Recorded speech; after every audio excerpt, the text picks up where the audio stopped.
National Declassification Centre normally does 2 special projects per year, declassifying special topics in response to public requests. In September 2011, the National Archives responded to that letter to President Barack Obama by Representative Marcy Kaptur and Representative Daniel Lipinski on behalf of the Katyn Council, requesting the identification, declassification, and public release of all records of permanent value in the custody of the US government relating to the events at Katyn.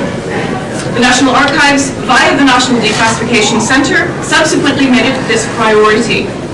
The special effort has led to the declassification of over 1,000 pages not previously released to the public, and the launch of a project to highlight Katyn material being declassified at the National Archives since the 1970s.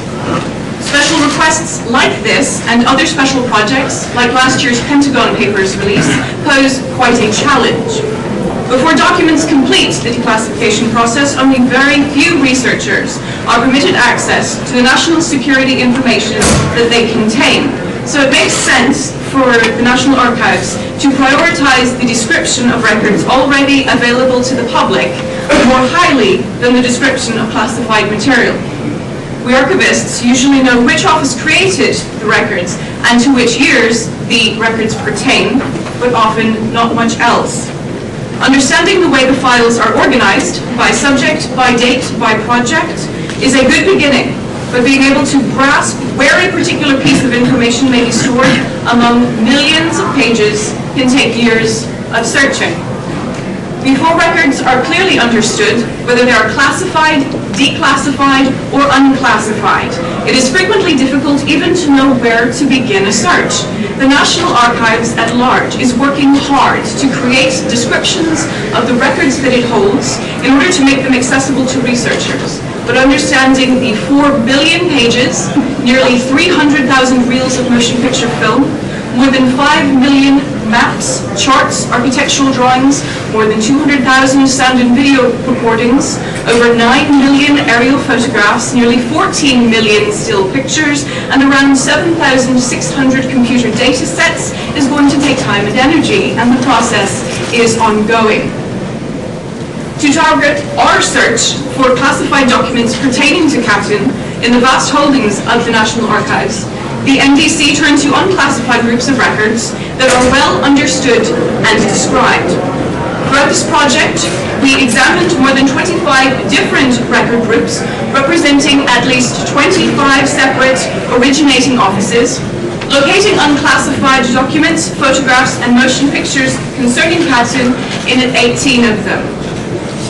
By learning which groups of unclassified records contained Katyn material, we were then able to attempt to identify classified records withheld during the declassification process that may contain information related to Katyn. We accomplished this by correlating the unique identification number for the declassified file series, called aptly the declassification project number, to information withheld during that declassification project because the information in the withheld documents was at the time still sensitive.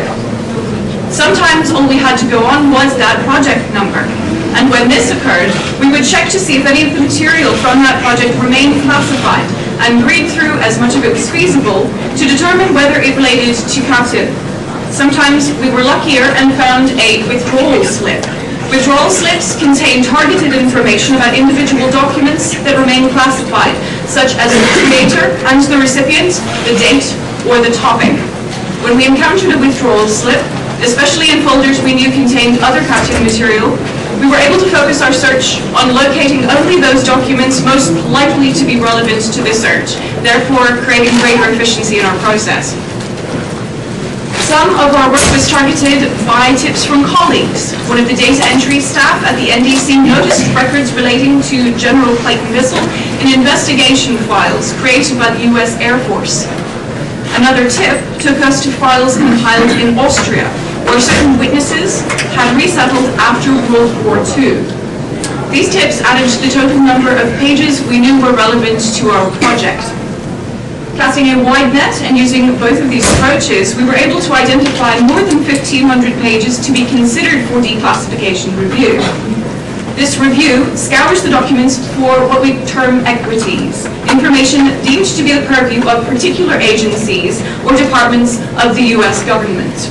For example, the testimony provided by an eyewitness could belong to one of our intelligence agencies if it had come under US control via a protected intelligence source.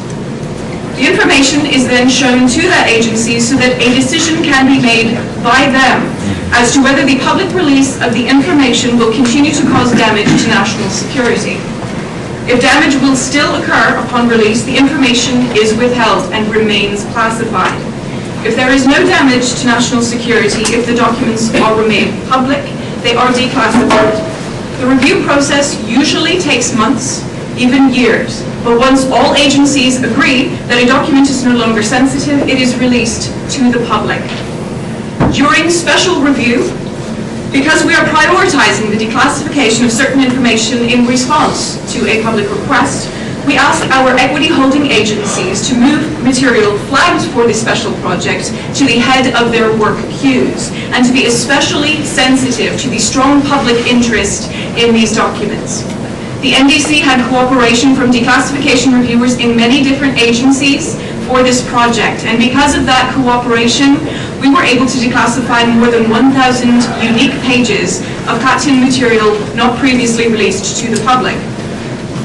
Every document that we declassified during this project has been scanned, and we have additionally scanned over 100 unclassified and previously declassified documents identified in cooperation with research services. These digitized documents are, as of this morning, available online to anyone with an internet connection via the Archival Research Catalog.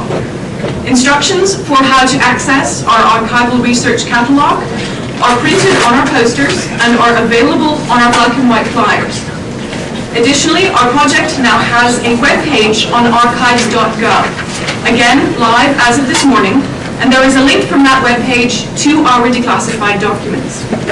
This web page also has a link to a PDF finding aid, a list of the file subsections where we have been able to locate Katyn documents, which we have again compiled in conjunction with research services. Any additional Katyn documents identified in future will follow this expedited process for release, to be added to the finding aid and to be considered for digitization. My colleague Joshua Mason will highlight some of the content of the documents we have declassified.